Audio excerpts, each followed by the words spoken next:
नमस्कार। आप देख रहे हैं स्त्रीवाणी। मैं पारुल बंसल उपस्थित हूं हिंदी साहित्य जगत की सभी ताजा खबरें लेकर। तो शुरुआत करते हैं मुख्य खबरों से। ब्रिटेन की प्रख्यात हिंदी स्कॉलर फ्रेंचेस्का आर्सेनी को भारत से लौटा देने पर विवाद। बतरस के आयोजन में प्रताप नारायण मिश्र और पंडित देवीदत्त शुक्ल को याद किया गया।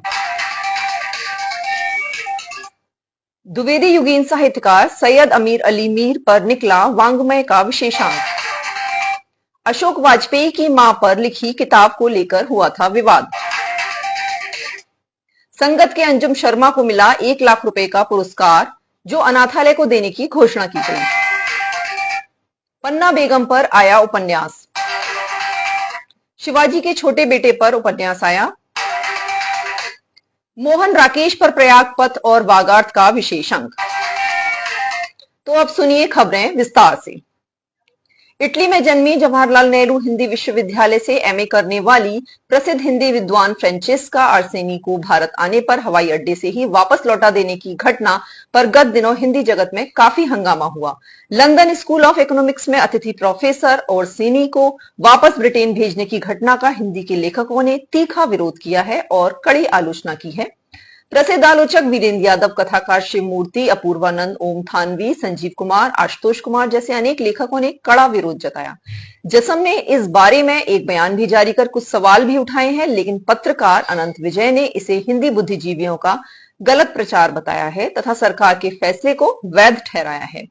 जन संस्कृति मंच ने अपने बयान में हिंदी के विद्वान और लंदन विश्वविद्यालय के school of oriental and African studies में प्रोफेसर एमेरिट्स फ्रेंचेस्का आर्सेनी को वैध वीजा होने के बावजूद भारत में आने से रोकने की भर्त्सना करते हुए इसे शर्मनाक बताया है।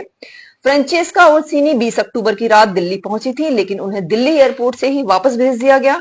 इमिग्रेशन अधिकारियों ने बताया कि उन्हें देश में प्रवेश की अनुमति नहीं, उन्हें डिपोर्ट करने का कोई कारण भी नहीं बताया गया। फ्रेंचेस्का आर्सेनी ने इटली के वेनिस विश्वविद्यालय से हिंदी में स्नातक करने के बाद भारत के केंद्रीय हिंदी संस्थान और जवाहरलाल नेहरू विश्वविद्यालय में अध्ययन किया। उन्होंने 19वीं सदी में हिंदी और उर्दू में व्यावसायिक प्रकाशन पर काम किया, जो print and pleasure popular literature and entertaining fiction in colonial north India नाम से किताब के रूप में प्रकाशित हुआ। उन्होंने उत्तर भारतीय साहित्यिक संस्कृति और इतिहास पर एक शोध परियोजना चलाई, जिसका उद्देश्य प्रारंभिक आधुनिक उत्तर भारतीय साहित्य के इतिहास पर एक बहुभाषी परिप्रेक्ष्य से पुनर्विचार करना था। उन्होंने कई पुस्तकें लिखी, जिनमें the Hindi public sphere 1920-40, language and literature in the age of nationalism, before the divide Hindi and Urdu literary culture after Timur left, Samira Sheikh के साथ सह संपादित 2014 में, tellings and text Katherine Schofield के साथ सह संपादित 2015 प्रमुख है। फ्रेंचेस्का आर्सेनी ऐसी चौथी विदेशी शोधकर्ता हैं जिन्हें भारत आने नहीं दिया गया। इसके पहले ब्रिटेन के मानव विज्ञानी Filippo Osella, British architecture professor Lindsay Bremner, Britain स्थित कश्मीरी अकादमिक निताशा को वापस भेजा गया। स्वीडन में रहने वाले अकादमिक अशोक स्वेन को ओसीआई कार्ड भी रद्द कर दिया गया। मीडिया रिपोर्ट्स के अनुसार फ्रेंचेस्का आर्सेनी टूरिस्ट वीजा के नियमों का उल्लंघन करने के कारण पहले से ब्लैकलिस्टेड थी। कहा जा रहा है कि वे अपनी पिछली भारत यात्रा में टूरिस्ट वीजा पर रहते हुए अकादमिक और शोध संबंधी गतिविधियों में शामिल हुई थी और पहले से ब्लैकलिस्टेड होने के कारण ही उन्हें हवाई अड्डे से वापस कर दिया गया। सरकार की ओर से अभी तक कोई सीधा स्पष्टीकरण नहीं दिया गया है। आर्सेनी 2013-14 में हार्वर्ड यूनिवर्सिटी के रेडक्लिफ इंस्टीट्यूट में फेलो रही।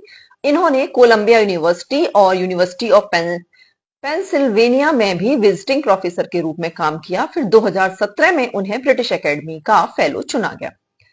संगत के 100 एपिसोड करने वाले एंकर और इंडिया टुडे के पत्रकार अंजुम शर्मा को जमशेदपुर लिटरेचर फेस्टिवल में 1 लाख रुपए का अवार्ड मिला। उन्होंने अपनी वॉल पर लिखा है, मैंने बहुत सोच समझकर पुरस्कार में मिलने वाली 1 लाख रुपए की सम्मानित राशि को अनाथाश्रम में 2 बच्चों की स्कूली शिक्षा के लिए डोनेट करने का फैसला किया है। पढ़ाई लिखाई के लिए मिला यह सम्मान किसी की पढ़ाई पर खर्च हो, इससे बेहतर क्या हो सकता है। हम सब किसी ना किसी के सहयोग से ही आगे बढ़े हैं।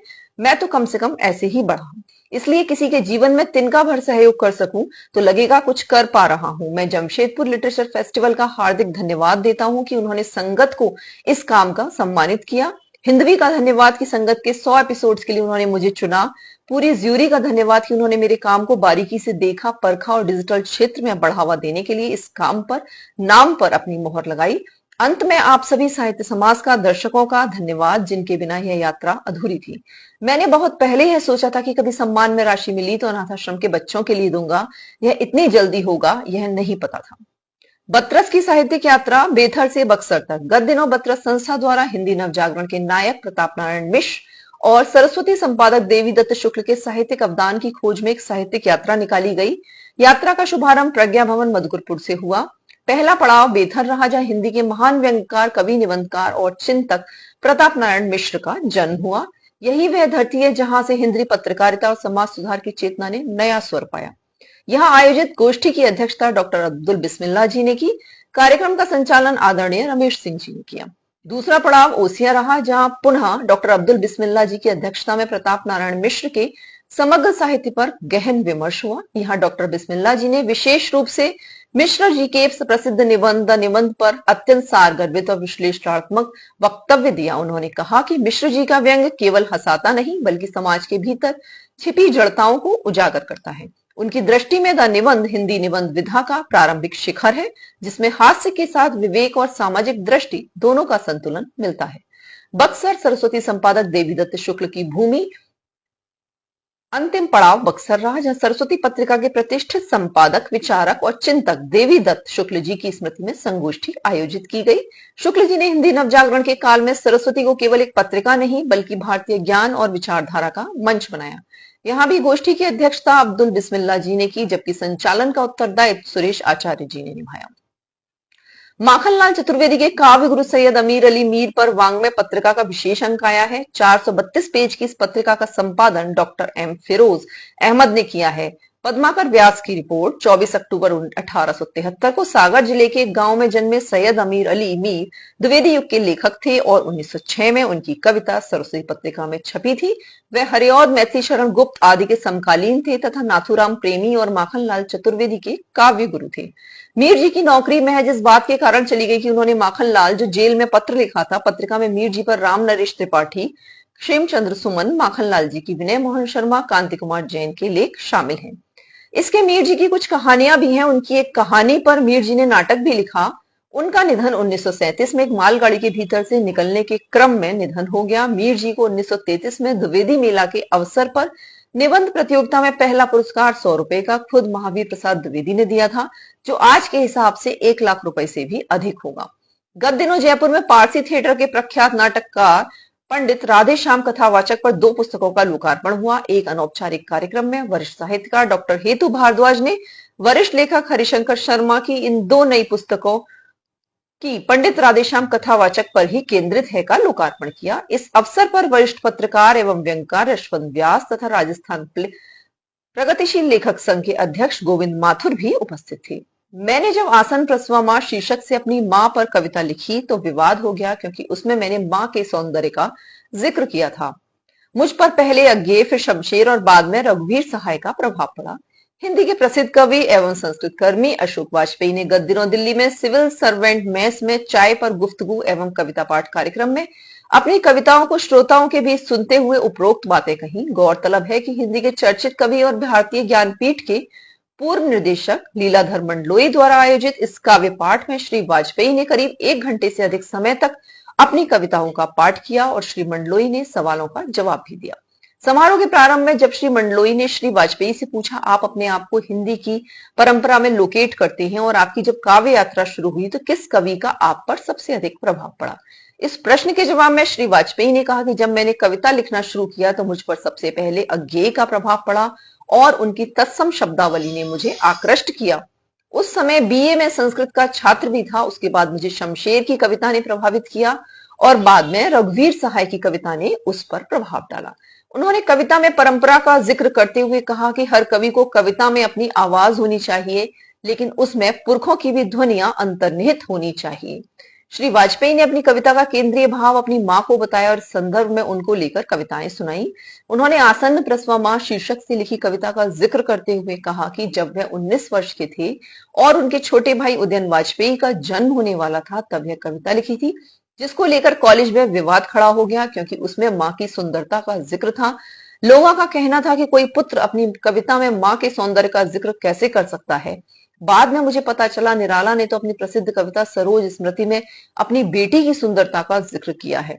श्री वाजपेयी ने अपनी बहुचर्चित कविता मौन की ट्रेन में दिदिया कविता का भी पाठ किया, जो उन्होंने अपने मां के निधन पर लिखी थी। वे अपनी मां को दिदिया कहती थी। 25 अक्टूबर को जगदलपुर में ठाकुर पूरन सिंह स्मृति सूत्र सम्मान 2025 दिया गया। युवा कवित्री अनामिका चक्रवर्ती की रिपोर्ट। कोलकाता के युवा कवि डॉक्टर सुनील कुमार कल शर्मा सूत्र सम्मान 2025 से सम्मानित किए गए। जगदलपुर के बस्तर चैंबर ऑफ कॉमर्स के सभागृह में 28वां डॉक्टर पूरन सिंह स्मृति सूत्र सम्मान कोलकाता के युवा कवि डॉक्टर सुनील कुमार शर्मा को प्रदान किया गया। 2 सत्रों में आयोजित राष्ट्रीय सूत्र सम्मान समारोह का आयोजन सूत्र जगदलपुर एवं ककसाड़ कोंडागांव के द्वारा संयुक्त रूप से किया जा रहा है। समारोह में सुधीर सक्सेना, अमृता बेरा, विवेक चतुर्वेदी आदि ने भाग लिया। छत्रपति शिवाजी के छोटे बेटे राजाराम के जीवन पर एक ऐतिहासिक उपन्यास आया है। एक और छावा नामक यह उपन्यास कुमार सुरेश ने लिखा है। गत दिनों भोपाल में इसका विमोचन किया गया। एक और छावा जैसा ऐतिहासिक उपन्यास राजाराम के जीवन चरित्र और संघर्ष यात्रा पर केंद्रित है। कुमार सुरेश ने इसे लिखकर महत्वपूर्ण कार्य किया है। रविन्द्रनाथ टैगोर विश्वविद्यालय के कुलाधिपति, वरिष्ठ कवि एवं कथाकार संतोष चौबे ने लोकार्पण समारोह की अध्यक्षता करते हुए यह बात कही। कार्यक्रम में मुख्य अतिथि के रूप में वरिष्ठ साहित्यकार एवं सेवानिवृत्त वरिष्ठ प्रशासनिक अधिकारी मनोज श्रीवास्तव ने कुमार सुरेश के इस उपन्यास को पठनीय एवं जरूरी बताते हुए इसे इतिहास की महत्वपूर्ण पुस्तक बताते हुए उन्हें बधाई दी और कहा कि ऐतिहासिकता के साथ रोचकता ऐतिहासिक उपन्यास में बनाए रखना कोई सहज कार्य नहीं। कार्यक्रम में पुस्तक के लेखक कुमार सुरेश ने इस उपन्यास के कथानक के चयन, इसके लिए विविध पुस्तकों के अध्ययन और रचना प्रक्रिया के बारे में विस्तार से अपने अनुभव और विचार व्यक्त किए। कल यानी 26 अक्टूबर को दिन में 2 बजे भाई राजेंद्र प्रसाद शुक्ल के ऐतिहासिक उपन्यास गन्ना बेगम का हिंदुस्तानी अकेडमी के सभागार में लोकार्पण समारोह किया गया। यश मालवीय की रिपोर्ट के अनुसार 539 पृष्ठों का यह उपन्यास शुक्ल जी की लगभग 20 वर्षों की तपस्या और साधना का प्रतिफल है। ऐतिहासिक उपन्यासों की हमारे देश में एक लंबी और सुदीर्घ उजली परंपरा रही है। शिवाजी सावंत, भगवती चरण वर्मा, वृंदावन लाल वर्मा, आचार्य चतुर सेन शास्त्री जैसों का अवदान कोई भला कैसे भूल सकता है। इलाहाबाद में आज भी 2 दिग्गज ऐतिहासिक उपन्यास लिखने वाले हैं जो सतत लिख रहे हैं, प्रोफेसर हेरम चतुर्वेदी और मेवाराम जी। इस कड़ी में राजेंद्र प्रसाद शुक्ल का नाम भी जुड़ने जा रहा है। गन्ना बेगम 17वीं शताब्दी में हुई थी। राजकुमार जवाहर सिंह से उनका अद्भुत प्यार था। इस प्यार की कहानी को ही शुक्ल जी ने शब्द दिए हैं। मोहन राकेश का असली नाम मदन मोहन गुगलानी था, जो घर में उन्हें मिद्दी नाम से बुलाया जाता था। राकेश उनका उपनाम था जो उनकी दीदी ने दिया था। उन्होंने लाहौर के ओरिएंटल कॉलेज से संस्कृत में एमए किया और बाद में इंद्रनाथ मदान की प्रेरणा से 1952 में अध्यापन के दौरान हिंदी में एमए किया। उनकी पहली कहानी नन्ही थी, पर कहीं छपने वाली कहानी भिक्षु थी, जो सरस्वती पत्रिका में आई थी। मोहन राकेश के जन्मशती पर प्रयागपत पत्रिका के अंक में संपादक हितेश कुमार सिंह ने यह जानकारी दी। पत्रिका में मोहन राकेश पर कई महत्वपूर्ण लेख हैं, अंक संग्रहणीय हैं। इस बीच डॉक्टर शंभुनाथ के संपादन में निकलने वाली पत्रिका वागर्थ का भी मोहन राकेश पर आया है। प्रसिद्ध लेखक ज्ञान प्रकाश विवेक ने लिखा है, वागर्थ कुछ मायने में बहुत भिन्न है अन्य पत्रिकाओं से। इस बार मोहन राकेश पर विशेष सामग्री है। कुसुम खेमानी ने मोहन राकेश के 3 नाटकों आधे अधूरे, लहरों का राजहंस और आषाढ़ का एक दिन पर लिखते हुए कहती हैं, मोहन राकेश के पात्र आधुनिक समय की प्रवृत्तियों के प्रतिरूप हैं। मृत्युंजय श्रीवास्तव आषाढ़ का एक दिन पर लिखते हैं, मोहन राकेश की स्त्रियां उलझनों के बावजूद उनकी दिशा साफ है, लक्ष्य स्पष्ट है। याद कीजिए आषाढ़ का एक दिन की मल्लिका को। मल्लिका ने अपनी जगह जमीन छोड़ती है, ना भावुक होती है। कीर्ति जैन मृत्युंजय के विपरीत बहुत सही कहती हैं। भारतीय रंगमंच, विशेष रूप से हिंदी रंगमंच में मोहन राकेश का योगदान असाधारण है। रंगकर्मी चेतना जालान अपने अनुभवों को बयान करती हैं। वो निरंतर अपने किरदारों को लेकर सोचते रहते हैं, जो हमेशा जमीन पर बैठकर लिखते थे, जो सोचते थे अपने टाइपराइटर पर ही सोचते थे। विनय शर्मा, सेवाराम त्रिपाठी, रामगोपाल बागला, ऋषिकेश सुलभ के लेख भी मोहनदास राकेश के नाटकों पर अपने विचार व्यक्त किए हैं। मोहन राकेश की याद में 2 कविताएं भी हैं, धर्मवीर भारती और कवि शमशेर बहादुर सिंह। ये कविताएं तब लिखी गईं जब मोहन राकेश का निधन हुआ। राजेंद्र यादव ने मेरे हमदम मेरे दोस्त लिखा, मोहन राकेश को केंद्र में रखकर। तो ये थी अब तक की सभी खबरें। जुड़े रहिए हमारे साथ, अगले हफ्ते फिर नई खबरों के साथ। समाचार समाप्त। जय हिंद। समाचार संकलन अरविंद कुमार।